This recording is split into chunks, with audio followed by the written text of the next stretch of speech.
কোটা কোটা কোটা কোটা কোটা আসলে কি?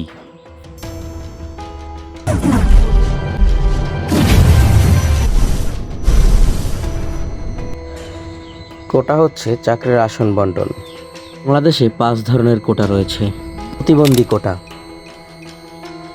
সাধারণ কোটা, মুক্তিযোদ্ধা কোটা, নারী কোটা, ক্ষুদ্র জাতিগোষ্ঠী কোটা।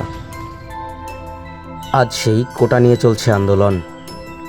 চাকরির কোটা আসলে কোনো ভালো দিক নয়, এটার দ্বারা তৈরি হয়েছে বৈষম্য। তাই তো আজ এত আন্দোলন, তাই তো আজ এত সংকল্প।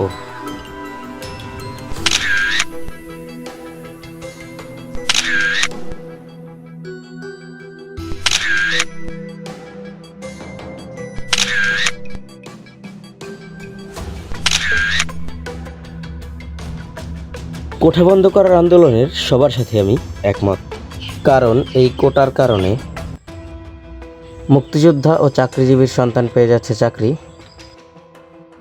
কৃষকের ছেলে থেকে যাচ্ছে কামলা। আজকে এ পর্যন্তই। নতুন আর একটা ভিডিও নিয়ে আসবো সম্পূর্ণ তথ্য সংগ্রহ করে। আল্লাহ হাফেজ।